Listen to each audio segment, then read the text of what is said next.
સ્વામિનારાયણ હરે સ્વામિનારાયણ હરે. તારીખ આજે 20 જુલાઈ 2024 રોજના અનુક્રમમાં આપણે આ શ્રી રામાનુજાચાર્ય કૃત વ્યાસસૂત્રનું શ્રી ભાષ્ય જે છે તે જોઈ રહ્યા છે. એમાં આપણે અત્યારે આ યેનાર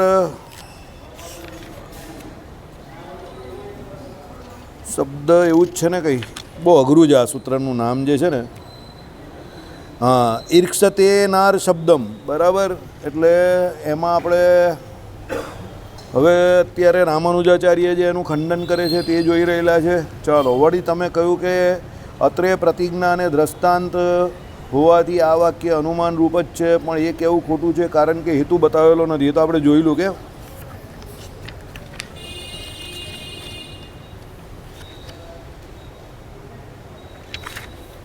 ઓકે. એમ શંકા કરવામાં આવે છે કે અત્રે ચેતનમાં રહેતું એવું મુખ્ય ઈક્ષણ એનું પ્રતિપાદન નથી, પણ પ્રધાનમાં સંભવતું એવું જે ગૌણ ઈક્ષણ એ અભિપ્રેત છે, કારણ કે એની પાસેના વાક્યોમાં ઈક્ષણ વર્ણવ્યું છે તે ગૌણ પ્રકારનું છે. જેમ કે તત્તેજ ઈક્ષત, તા આપ ઈક્ષંત, તે તેજે ઈક્ષણ કર્યું, તે જળે ઈક્ષણ કર્યું ઇત્યાદિ વાક્યોમાં. અને અચેતનમાં ચેતનનો ધર્મ ઉપચાર થાય છે પણ ખરો. જેમ કે વૃષ્ટિની વાત જોતી ડાંગેર, વૃષ્ટિ થકી બીજું હર્ષ પામ્યું, માટે અત્રે ગૌણ ઈક્ષણ સમજવું. આ પ્રમાણેની શંકા ઉચ્ચારી તેનો પરિહાર કરે છે.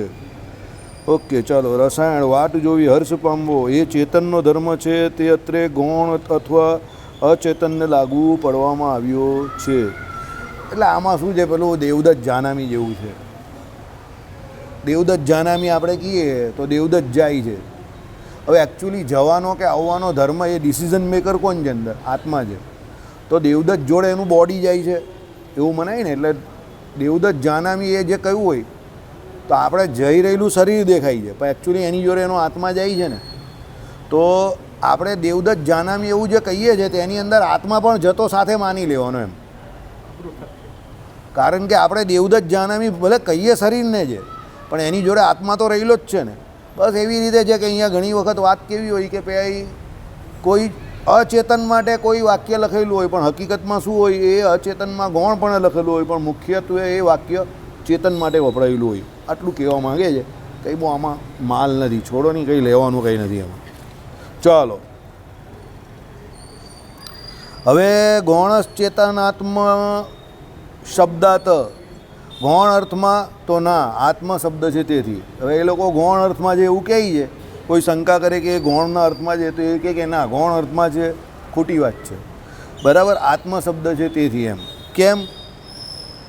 તમે કહ્યું કે પાસેના વાક્યમાં ગૌણ ઈક્ષણ પ્રવર્તેલું છે, માટે સતના સંબંધમાં પ્રતિપાદન કરેલું ઈક્ષણ પણ ગૌણ અર્થમાં, એટલે સૃષ્ટિની પૂર્વે હંમેશા રહેતી એની અવસ્થાના અર્થમાં સમજવું, પરંતુ એ ખોટું છે.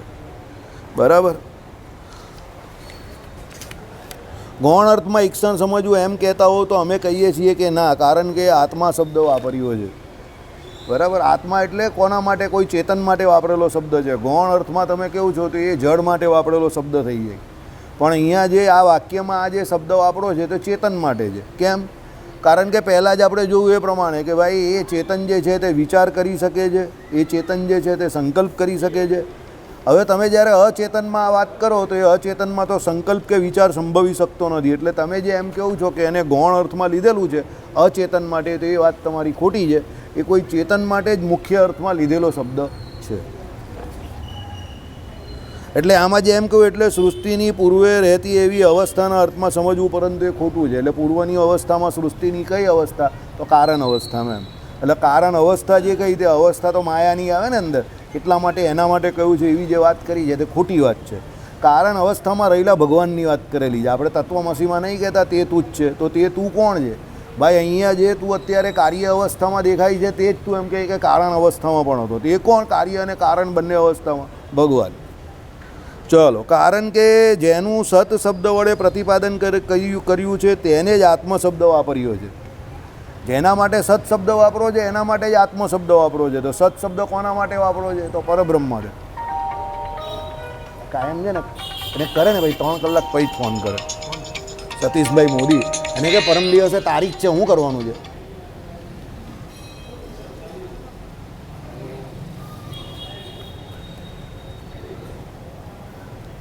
હવે એટલે શું કહ્યું, જેનું સત શબ્દ વડે પ્રતિપાદન કર્યું તેને આત્મ શબ્દ વાપર્યો છે.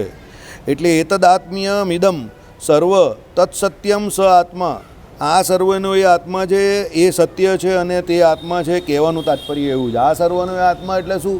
જળ અને ચેતન બંનેનો આત્મા એ છે. કોણ? પરમાત્મા. ઓ ભગત, જરા અહીંયાની જરા દૂર જઈને વાત કરશો તો વધારે મજા આવશે. ચલો, એટલે શું કહ્યું? આ સર્વનો એ આત્મા છે એટલે જળ અને ચેતન બંનેનો આત્મા છે, એ સત્ય છે. બરાબર? સત્ય તો છે જે ભગવાન ત્રણે ત્રણ કાળમાં સત્યમ જ્ઞાનમ અનંતમ બ્રહ્મ આગળ આવી ગયું. અને તે આત્મા છે. આત્મા એટલે શું છે? ધારક, નિયંતા અને શેષી છે. કોનો? જળ અને ચેતન બંનેનો. કહેવાનું તાત્પર્ય એવું છે કે એતદાત્મ્યમિદમ સર્વમ એટલે આ સર્વેનો આત્મા છે એમ ચેતન અને અચેતન પ્રપંચ જગત માત્રને ઉદ્દેશીને બોલતા જે કંઈ પદાર્થ છે તે સત છે અને સર્વેનો આત્મા છે. આવી ગયું ને? બરાબર? એટલે એ સર્વેના આત્મા રૂપે એને વર્ણવ્યો છે અને એ અચેતન પ્રધાનમાં બંધ બેસતું આવતું નથી. એટલે કહેવાનો મતલબ શું છે? પૂર્વની શ્રુતિથી સતનું વર્ણન ચાલુ થયું છે, તેમાં હવે આ ઈક્ષણ ધર્મનું પ્રતિપાદન આવે છે. એટલે પૂર્વની શ્રુતિમાં સતનું વર્ણન આવી ગયું. આપણે પહેલાં સત્યમ જ્ઞાનમ અને અનંતમ બ્રહ્મ. હવે આ અહીંયા ઈક્ષણની વાત શરૂ થઈ ગઈ. ઈક્ષણ એટલે શું છે? જોવું. જોવું કેવું? સંકલ્પાત્મક. ચિંતવન કરવું, વિચાર કરવો. હવે વિચાર કરવો, ચિંતવન કરવું, સંકલ્પ કરવું, આ કોનું કામ છે? ચેતનનું કામ છે. અને એ ચેતન પાછો કેવો હોવો જોઈએ? તો સર્વશક્તિમાન. કેમ? કારણ કે એ વિચાર બહુ મોટો કરે છે. કયો વિચાર કરે છે? ભાઈ મારે સૃષ્ટિ કરવી છે, તો સૃષ્ટિ કરવા માટે વ્યક્તિ મોટો જોઈએ, સર્વશક્તિમાન જોઈએ, સત્ય સંકલ્પ જોઈએ. એના સંકલ્પથી સૃષ્ટિ થાય એવો એનો પાવરફુલ સંકલ્પ જોઈએ. તો હવે એ કોણ છે? તો જળ અને ચેતન બંનેના એમ કહી કે કેવા એ નિયામક તરીકે બંનેના આત્મા તરીકે વર્તે એવો છે. કેમ? તો સમગ્ર જળ અને ચેતન બંનેના એ નિયામક છે એટલે બંને એના નિયંત્રણમાં વર્તે છે. તો એ બંનેને પોતે પોતાના નિયંત્રણમાં લઈને આ સૃષ્ટિ કરી શકે એટલા એ સર્વશક્તિમાન છે. તો એ બીજું કોઈ નહીં પણ કોણ છે? પરબ્રહ્મ છે, પરમાત્મા છે, એવું કહેવા માગે છે. એટલે એમ સર્વેના આત્મા રૂપે એને વર્ણવ્યો છે. અચેતન પ્રધાનમાં આ વાત બંધ બેસતી નથી. એટલે સાંખ્યવાળા જે કહે કે પેલું અચેતન પ્રધાન જે છે એનું અહીંયા આ શ્રુતિને વિશે નિરૂપણ કરેલું જ, તેમાં એ વાત બંધ બેસતી નથી. કારણ કે એ જળ અને ચેતન બંનેના નિયામક તરીકે વર્તી શકે નહીં.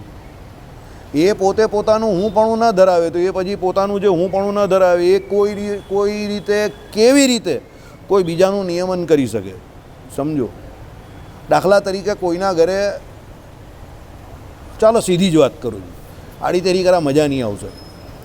સુરતમાં અમુક સમાજ છે, એમાં પહેલાં આખા ભારતની વાત કરીએ, કોઈ પર્સનલ નહીં લેતા, નથિંગ પર્સનલ, આ તો મારા અનુભવની વાત કરું છું. ભારતમાં, આખા ભારતમાં અમુક ગામડાઓમાં અમુક સમાજ એવા છે કે જેમાં સ્ત્રીઓનું કંઈ ચાલતું જ નથી.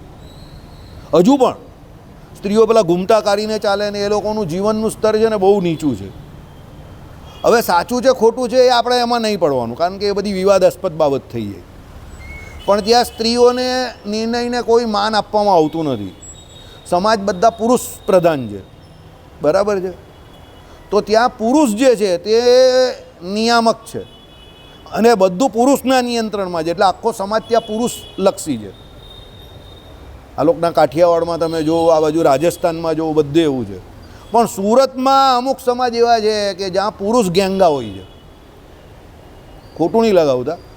ને બહેનો હોય તે બહુ પાવરફુલ હોય છે. દુકાન પર પણ એ બેસે, ઘણી જગ્યા પર ઓફિસ પણ એ ચલાવે, ઘરમાં શું રસોઈ કરવાની એ પણ એને ખબર હોય, કાં કઈ વસ્તુ મૂકેલી છે એ પણ એને જ ખબર હોય. અને પેલો પુરુષ ડેંગો હોય છે. એટલે ઘરમાં અને બહાર બંને જગ્યા પર ડોમિનેશન પેલી સ્ત્રીનું હોય છે. સમજો.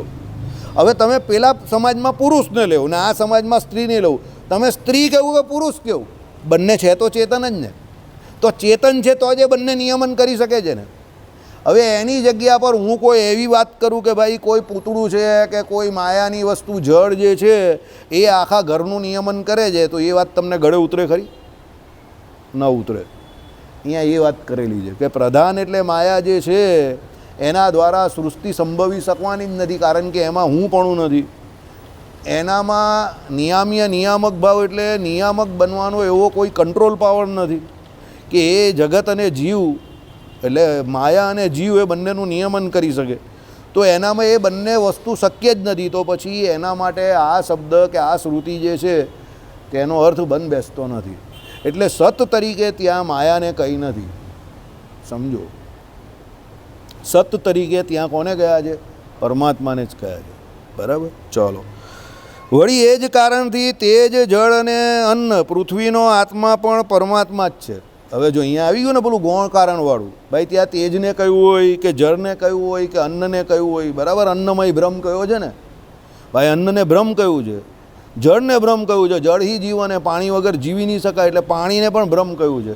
તેજને બ્રહ્મ કહ્યું છે કારણ કે તેજ દ્વારા આખી સૃષ્ટિનું પાલન પોષણ થાય છે.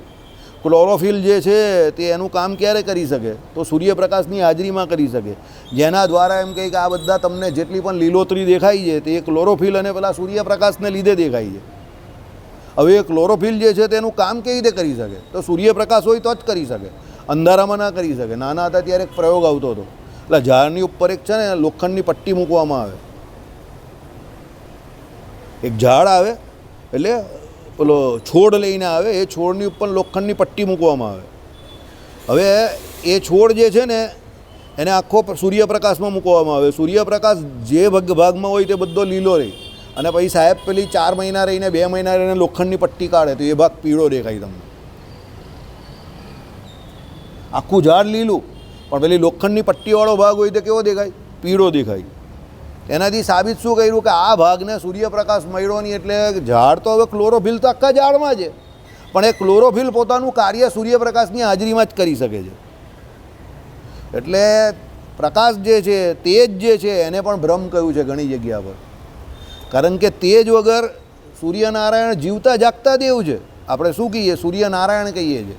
તો આ બધા શબ્દો જે છે, આપણે તો સત્સંગી જીવનમાં જ ભગવાન શ્રી હરિ વન વિચરણ ગયેલા ત્યારે સૂર્યનારાયણની સ્તુતિ કરેલી છે, અને પછી સૂર્યનારાયણે ભગવાનની સ્તુતિ કરેલી છે. તો આપણા માટે તો કોઈ નવી વાત છે જ નહીં આ.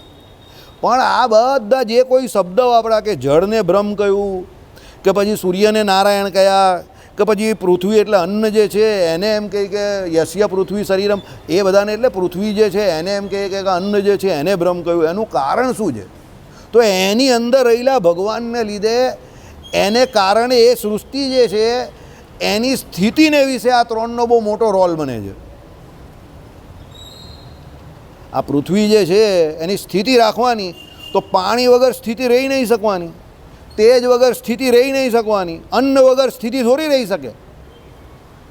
અનાજ વગર કોઈ જીવ પ્રાણી માત્ર કેટલું જીવી શકે? એટલા માટે એને બ્રહ્મનો દરજ્જો આપવામાં આવેલો છે. એટલે એમાં બ્રહ્મ શબ્દ જે વાપરો છે તે ગૌણ રીતે વાપરો છે, એની અંદર રહેલા બ્રહ્મની વાત કરેલી છે. એટલે પેલા 3 શબ્દ જે કયા જળ છે, તેજ છે, અને એમ કહી કે અન્ન છે કે પૃથ્વી છે, એને વિશે જે નિયામકપણું કહ્યું, કે એને વિશે જે એમ કહી કે હું પણ કહ્યું, તે એનું પોતાનું નથી. એ કોનું છે? એની અંદર રહેલા પરમાત્માનું છે. એટલે એમને વિશે જે આ શબ્દ પ્રયોગ થયો તે ગૌણપણે થયો છે. મૂળ ઓરિજિનલી મુખ્યપણે એ જે શબ્દ વપરાયો તે એનામાં અંદર રહેલા પરમાત્મા માટે વપરાયો છે, એવું કહેવા માગે છે. સાંભળો, વળી એ જ કારણથી તેજ, જળ અને અન્ન એટલે પૃથ્વીનો આત્મા પણ પરમાત્મા જ છે. આ બધાનો આત્મા પણ કોણ છે? પરમાત્મા જ છે. તેજ વગેરે શબ્દો પણ પરમાત્માના જ વાચક છે. સમજી ગયા?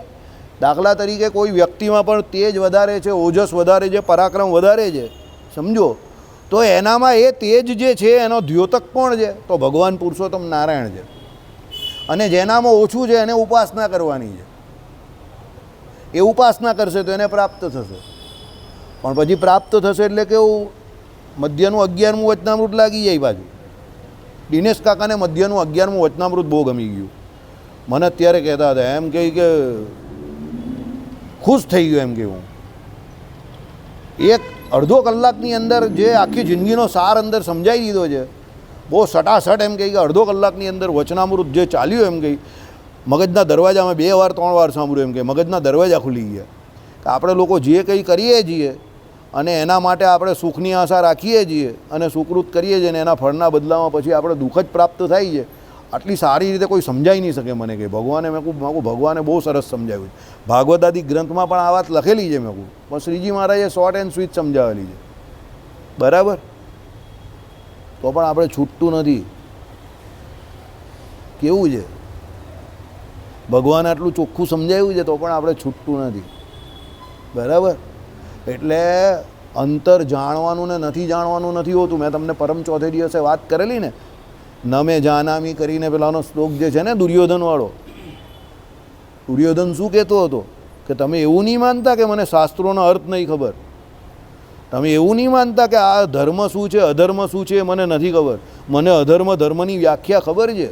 મને ખબર છે કે પાંડવોને યુધિષ્ઠિર દરેક રીતે સાચા છે, ધર્મને વિશે વર્તે છે, પણ મારી પ્રકૃતિ એવી છે કે જેને કરીને હું એ કામ કરી નહીં શકતો. એટલે આપણે એટલે કોઈ વ્યક્તિને બધી ખબર હોય કે કોઈ જાણતો હોય તો એમાં કંઈ બહુ ફેલાઈ જવાનું કે એના પ્રભાવમાં આવવાની કોઈ જરૂર નથી.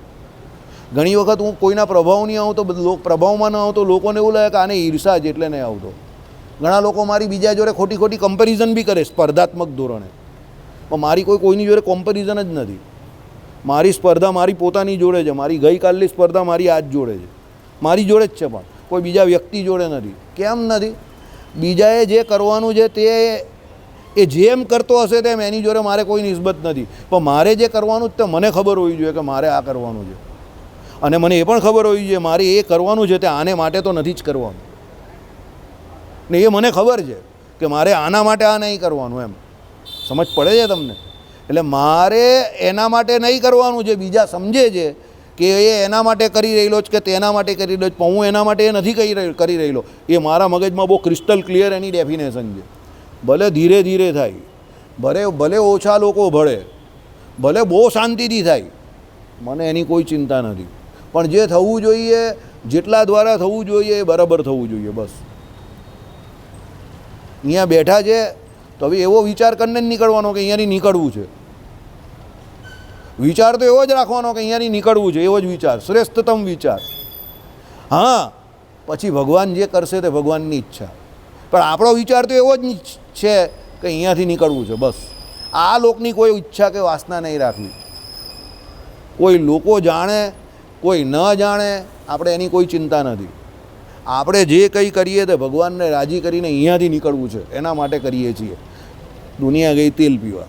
ચાલો પછી એક આ છાંદોગ્ય ઉપનિષદની હંતા અહમિમા સ્થિતસ્ત્રો દેવતા અનેન જીવેનાત્મના અનુ પ્રવિશ્ય નામ રૂપે વ્યાકરવાણી, એટલે અરે હું આ ત્રણ દેવતામાં તેજ, જળ અને અન્ન પૃથ્વીમાં આ જીવરૂપી આત્મા વડે પ્રવેશ કરીને નામ અને રૂપનું વ્યાકરણ એટલે પૃથક્કરણ કરું.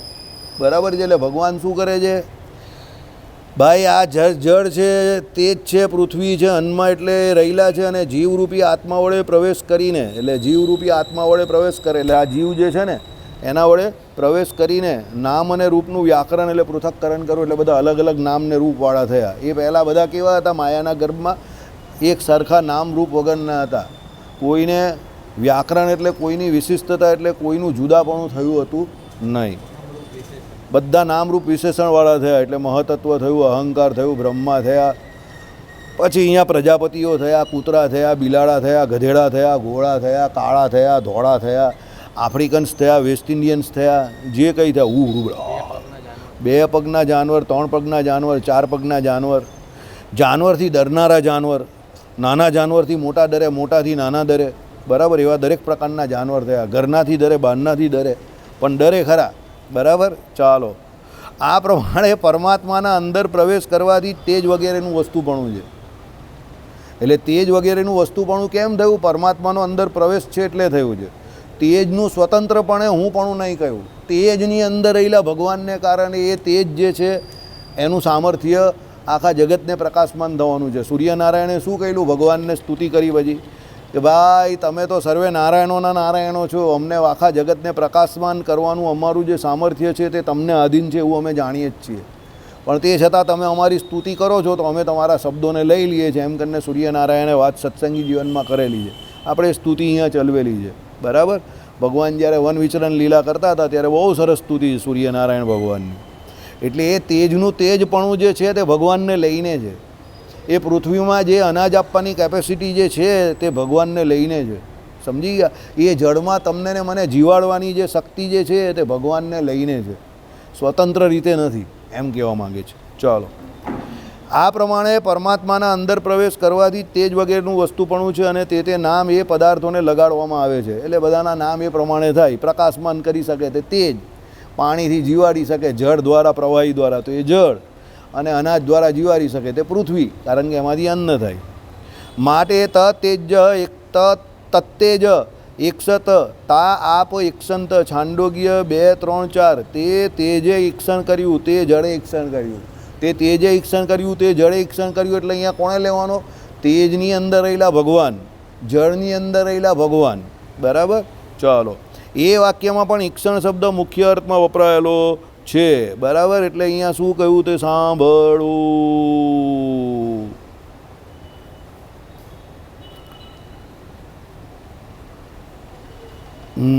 પાસેના આ વાક્ય જોતાં પ્રથમ વાક્યનો ઈક્ષણ શબ્દ ગૌણ અર્થમાં સમજવો એમ પૂર્વ પક્ષ તો એ ઉડી ગયું. એટલું જ નહીં, પણ આ બીજા વાક્યમાં પણ ઈક્ષણનો અર્થ ગૌણ નથી બલકે મુખ્ય અર્થ જ છે, એટલે સુધી ઉત્તર પક્ષ જાય છે. ઓકે. તેજ એટલે તેજરૂપી શરીરમાં પ્રકટ થતો પરમાત્મા એમ અર્થ સમજવો અને ઈક્ષણ શબ્દ મુખ્ય અર્થમાં લેવો. આવ્યું ને? તેજ એટલે શું? તેજરૂપી શરીરમાં પ્રકટ થયેલો આત્મા. તેજરૂપી શરીર એટલે એ સૂર્યનારાયણનું શરીર જે છે એ શરીરની અંદર પ્રકટ થયેલો આત્મા એટલે કોણ? એની અંદર રહેલા ભગવાન. એ ભગવાને એમને વિશેષપણે કરીને આખા જગતને પ્રકાશમાન કરવાનું શું આપ્યું? સામર્થ્ય આપ્યું. જો ભાઈ, તમને જે કંઈ પણ આપે છે તે બધું ભગવાન જ આપે છે, તમારી પાત્રતા જોઈને આપે. અને તમને એ પણ કહું, કોઈ બીજો ગમે એટલા પ્રયત્ન કરે, કોઈ ઊંધો પડી જાય, ચટ્ટો પડી જાય, આળો થાય, ઊભો થાય, જે કામ જેનું છે તે જ કરી શકે. અમારા ફળિયામાં એક વિકેટ કીપર હતો. બહુ લાઈવ એક્ઝામ્પલ આપું તમને. અમારા ઘરની સામે જ રહી. એનું વિકેટ કીપિંગ એટલું જોરદાર કે ગમે ત્યાંથી લોકો એને બોલાવવા આવે, ગમે ત્યાંથી દડો પકડી લે, પણ એનો હાથ જ નહીં ફરે. મારાથી હાઈટ વધારે એની, મારાથી ઉંમરમાં મોટો, પણ એનો હાથ જ નહીં ફરે. હાથ નહીં ફરે એટલે એનાથી બોલિંગ નહીં થાય. હવે એ વાતનો એને બહુ વસવસો. અને અમારા 3 ભાઈના આટલા નાના હતા ત્યારથી હાથ ફરે. એટલે અમે લોકો બોલિંગ કરીએ અને એ કાયમ વિકેટ કીપિંગ જ કરે. હવે એમાં એને બહુ જરા સમજી ગયા તમે? હવે આખી જિંદગી એણે વિકેટ કીપિંગ જ કર્યું. હા, અને એના સ્ટ્રોક બી નહીં લાગે. એની મમ્મી એને પેલું સફેદ બટાકું પણ ખવડાવતી હતી. બરાબર ને? અમારી મમ્મી અમને શું ખવડાવ્યું તો તમને ખબર જ હતી? દાળ ભાત. હવે અમે લોકો આમ જ મારીએ એટલે દડો બહાર ચાલ્યો જાય. અને એ એટલી બધી તાકાત કરે તો પણ પેલા બોલરની સુધી પણ નહીં પહોંચે. કુદરતી હતું એવું. એ પાછો કહે પણ, અને એમ કે હું બધું બહુ ખાઉં છું સવારે રોજ આમ તેમ, પણ મારામાં તાકાત જ નહીં આવતી એમની. અને તમે 3 ભાઈ તો આમ જ કરો તો ચાલ્યો જાય બોલ. એટલે અમુક વસ્તુ શું હોય, કુદરતી હોય, પૂર્વના કર્મના અનુસારે. એમાં ઈર્ષા નહીં કરવાની. આમાં ઈર્ષા કરવાથી કોઈ ફાયદો નહીં થાય. તમને ભગવાને જે આપવાનું જ તમારી પાત્રતા પ્રમાણે આપી જ દે. તમને રૂપિયા આપવાના જ તો રૂપિયા આપી દે, પૈસા આપવાના જ તો પૈસા આપી દે, છોકરા આપવાના જ તો છોકરા આપી દે, ગાડી આપવાની જ તો ગાડી આપી દે. તમારા પ્રારબ્ધ પ્રમાણે ભગવાન કોઈનું ઉધાર રાખતો નથી. અશોકભાઈ ઘરેથી આવેલા ત્યારે નક્કી કરીને આવેલા કે આજે દૂધપાક પીવાનો મળશે, ગઈકાલે મીઠાઈ ખાવાની મળશે, એવું કંઈ ઘરેથી નક્કી કરીને આવેલા? અહીંયા આવ્યા તો મળી ગયા ને. બરાબર. એટલે તમારા ભાગ્યમાં જે હોય એને મળી જ જાય છે, સમજો. અને નિભાગ્યમાં હોય તો અંદર જાઓ તો પણ ભૂખા આવો. એ પણ તમને લખીને આપું. લોકો થાળીમાંથી છીનવી લે. એટલે ભાગ્યશાળી, મારા પપ્પા કહે ને, ભાગ્યશાળી ને તા ભૂતરા રડે, આંધળો દડે ને કૂતરો ચાટે. યાદ રાખજો. એટલે હા, એટલે આવી વાત છે. એટલે અશોકભાઈને 2 દિવસ ખબર નહીં હતી. આજે તો એ મજાક સમજતા હતા. પછી આને ખબર હતી કે આના ખિસ્સામાં પાસ છે, હવે આને જવું નથી. અને આના ખિસ્સામાં પાસ અંદર સરવડતો હતો. આ ભાઈને મોકલી દીધા ને એ ભાઈ ચાલ્યા પણ ગયા અને દૂધપાક જમીને આવ્યા હસમુખભાઈનો. બરાબર. એટલે ભાગ્યશાળી છે ને. અમારે ત્યાં અહીંયા એક બાલાજી મંદિર પાસે આંકડો લેતો હતો. એ શું કહે ખબર? પોલીસવાળો આવે, ચોર આવે, દારૂવાળો આવે, લૂંટારો આવે, ધૂતારો આવે, બધા જ આવે, પણ નસીબદાર નહીં આવે. છેલ્લે બોલે. એટલે એને પૂછો, પણ કાકા નસીબદાર કેમ નહીં આવે? 10 નસીબદાર આવશે તો પછી તમારી લાઈનમાં હું આવી જઈશ. કારણ કે પેલા આંકડો બોલે એમાં 10 જણા જો એવો આંકડો લખાઈ જાય, એનો ખરો પડી જાય તો એને તો 10 ગણા પૈસા આપવા પડે ને એના. તો પછી એ 10 અઠવાડિયા જો એવું ચાલે તો એનું તો કામ પૂરું થઈ જાય. એટલે કાયમ જ બોલે, આંકડો ખુલવાનો નથી યારે. આ આવે, પેલો આવે, ફલાણો આવે, ઢીમકો આવે, પણ છેલ્લે બોલે પાછો. પણ નસીબદાર અહીંયા ના આવે. બધા કંઈ નસીબદાર જ આવે ને એમ કે કમાવત આવી કે તમારી વાત નહીં કરતો, તમારી વાત તો હું જાણું જ છું. તું કેટલા વખતથી આવે પાછો પૂછે પેલાને, વરસથી તારું કેટલી વાર લાગ્યું? એક પણ વાર નહીં. તો પણ તું આવે છે ને, એટલે તું કોના માટે આવે? તે કે સાહેબ તમારા માટે જ આવું છું બસ. મોડા પર કહી તો પણ આવે લોકો. પેલાને એવી આશા હોય કે કોઈ દિવસ તો કમાઈ જઈશ ને, મારો આંકડો લાગી જશે, મેરા નંબર લાગી આએગા આએગા. પણ હવે એ તો કિસ્મત હોય તો જ આવે, નહીં તો એ બિચારો આખી જિંદગી લાઈનમાં જ ઊભો રહે. એમાં તો લોકો લાઈનમાં ઊભા રહેતા હતા પાછા, બરાબર. એટલે કહેવાનું તાત્પર્ય એવું છે, સમજી ગયા, નસીબમાં હોય તે જ મળે. ચાલો. એટલે અહીંયા શું કહ્યું? પાસેના વાક્યના સાદ્રશ્યથી ગૌણ એટલે તદેક્ષતા આ શ્રુતિમાં ઈક્ષણ શબ્દને ગૌણ અંતમાં લેવાની શંકા દૂર હાંકી કઢાઈ, એમ આ સૂત્રનું તાત્પર્ય છે. એટલે ઈક્ષણ કરનાર ભગવાન પુરુષોત્તમ નારાયણ પોતે છે, પ્રધાન એવી માયા જળ જે છે તે નથી. અહીંયા એ વાત થઈ ગઈ. ચાલો, ઓકે. હવે વળી નીચેના કારણથી પણ સત શબ્દથી પ્રધાનનું પ્રતિપાદન થતું નથી. તન્નિસ્થસ્ય મોક્ષ ઉપદેશાત, એમાં નિષ્ઠાવાળાને મોક્ષનો ઉપદેશ છે તેથી. ચલો, મુમુક્ષત્વ શ્વેત કેતુ એટલે તત્વમસી છાંડોગ્ય ઉપનિષદ તે તું છે એમ સદાત્મકતાનું અનુસંધાન ઉપદેશીને એની નિષ્ઠાવાળાને બ્રહ્મ સંપત્તિ રૂપ મોક્ષ મેળવવામાં દેહપાત જેટલો જ વિલંબ રહે છે એમ નીચેની શ્રુતિમાં ઉપદેશ કરેલો છે. બહુ મસ્ત વાત છે, સાંભળો. એ સતમાં જેની નિષ્ઠા અર્થાત સ્થિતિ છે તેને મોક્ષ કહેલો છે. તેથી સતનો અર્થ પ્રધાન એમ કહી શકાતો નથી. પાછું શ્રુતિ શું કહી છે કે એ સતને વિશે જેને નિષ્ઠા છે એનો મોક્ષ થાય છે. તો સત અગર પ્રધાન કે માયા હોય તો એમાં નિષ્ઠા રાખે તો થોડો મોક્ષ થાય. સત એ પરબ્રહ્મ પરમાત્મા હોય, એમાં નિષ્ઠા રાખે તો જ મોક્ષ થાય ને, એ વાત. તે એટલે કે સત તારો આત્મા છે એ રીતનું અનુસંધાન, જ્ઞાન, સ્થિતિ, નિષ્ઠા. એ સત જે છે તે કોણ છે? તે તત્વમસીમાં તે તું જ છે. એટલે એમાં તે કોણ છે? તારો અંતર્યામીપણે રહેલો શું છે? તારો આત્મા. એટલે તારા આત્માની અંદર રહેલા આત્માનો આત્મા, બરાબર. એટલે સત તારો આત્મા છે એ રીતનું અનુસંધાન. એટલે એ આપણે બધા અનુસંધાન રાખવાનું છે કે મારી અંદર કોણ રહેલા છે? એ ભગવાન રહેલા છે. એ શું છે? જ્ઞાન છે, સ્થિતિ છે, નિષ્ઠા છે, બરાબર. એટલે એ પ્રમાણે ભગવાન આપણી અંદર રહેલા છે. એવી નિષ્ઠા જેને છે એને ભગવાનને મળવા સુધીનો વિલંબ કેટલો છે? દેહપાત થાય એટલો. જો એને એવી દ્રઢ નિષ્ઠા છે કે ભગવાન મારી અંદર જ રહેલા છે, મારી સાથે જ રહેલા છે, તો એનો દેહપાત થાય એટલો જ વિલંબ છે ભગવાનને મળવામાં. જેવો એનો દેહપાત થશે એટલે એ ભગવાનને મળશે. ભગવાને કહ્યું છે ને, શ્રદ્ધાવાન લભતે જ્ઞાનમ. જેને શ્રદ્ધા છે શાસ્ત્રના શબ્દમાં, તો એ જ્યારે દેહ છોડશે અને આ લોકમાંથી પરલોક ગમન કરશે ત્યારે એને ખબર પડશે કે આ તો શાસ્ત્રમાં લખેલા એક એક શબ્દ સાચા છે. અત્યારે તો એને થોડી થોડી એમ કહે કે નાસ્તિક ભાવ હોય, કારણ કે દેખાતું નહીં હોય, અને આ બધા લોકો બધા ચોર લૂંટારા ધૂતારા જોડે રહેતો હોય એટલે પછી એનો નાસ્તિક ભાવ થોડો વધે. ધીરે ધીરે એવા લોકોના સંગ ઓછા કરી દેવાના, પછી છોડી દેવાના. અમારી જેમ કામ પૂરતા જ બહાર વ્યવહારમાં નીકળવાનું, બધું કટશોટ કરવા માંડવાનું. પહેલાં કાકાને ત્યાં એક જવાનું બંધ કરવાનું, પછી એક મામાને ત્યાં જવાનું બંધ કરવાનું, પછી એક માસાને ત્યાં જવાનું બંધ કરવાનું. જોવાનું કોણ કેટલો ગંભીરતાથી લે જ તમને. પછી જેટલા ગંભીરતાથી તમને નહીં લેતો હોય એ બધાને એક એક કરીને છોડતા જવાનું, બરાબર. એ કરવાથી શું છે, 10 વર્ષ પછી એવું થશે કે તમે તમારા સગામાં એકલા જ રહી જશો, કોઈ સગાબો રહેશે નહીં. એટલે ધીમે ધીમે તમારો સગો કોણ? તો ભગવાન, ને ભગવાનના સગા તમે. તાત્કાલિક આખું ઝાડ નહીં કાપી નાખવાનું, ધીમે ધીમે કાપવાનું. પહેલાં પેલો દૂરનો હોય એને ત્યાં નહીં જવાનું, પેલો કે અરે એ તો બહુ દૂરનો છે, પછી એનાથી નજીકને, પછી તમે એમ હા. હું તો બહુ ભારી કોમેડી કરી નાખેલું. એક ભાઈએ એના લગ્નમાં મને બોલાવ્યો, હું ગયેલો નહીં. મારી બોલવાની આદત છે પહેલેથી, ગાંડા તું દેખાયો નહીં. તો પેલો મેં આવું જોઈને, હું મારા તો લગન હતો, હું તો દેખાવ જ ને એમ કહી, હું વરરાજો હતો, તો મને જ કહું છું હું દેખાતો નહીં હતો. ખરા માણસ તો. મેં કહું ગોપાલ તો લપેટામાં આવી ગયા, આની જોડે ફેંકીને બી લપેટામાં આવી ગયા. હું પાછો એને જ કહું, આ બાજુ મને કહી તારો વરરાજો છે. મેં કહું હું તું દેખાયો નહીં ગાંડા, મારી આ સ્ટાઇલ. લગન તો હું ગાડી દેખાવ, મને પાછો એવું કે એટલે તું નહીં દેખાયો, એટલે તું ક્યાં હતો? લગન હોય દેખાવો એમ કે કેવા ગાંડા જેવા સવાલ કરે કે તું નહીં આવેલો ને મને કે હું આવેલો ભાઈ. મને જુઠ્ઠું બોલે એટલે ખબર છે એમ કીધું તું કોઈ આવે એવો માણસ નથી પાછો બોલો મને આવું કે ગોપાલ કંઈ રહેવા દે નહીં ભાઈ હું કામે પકડાઈ ગયો તો હું પાછો એને કહું તું દેખાઈ લો નહીં માલ તો કહું નહીં આવું ચાલો શ્રીપતિમ શ્રીધરમ સર્વદે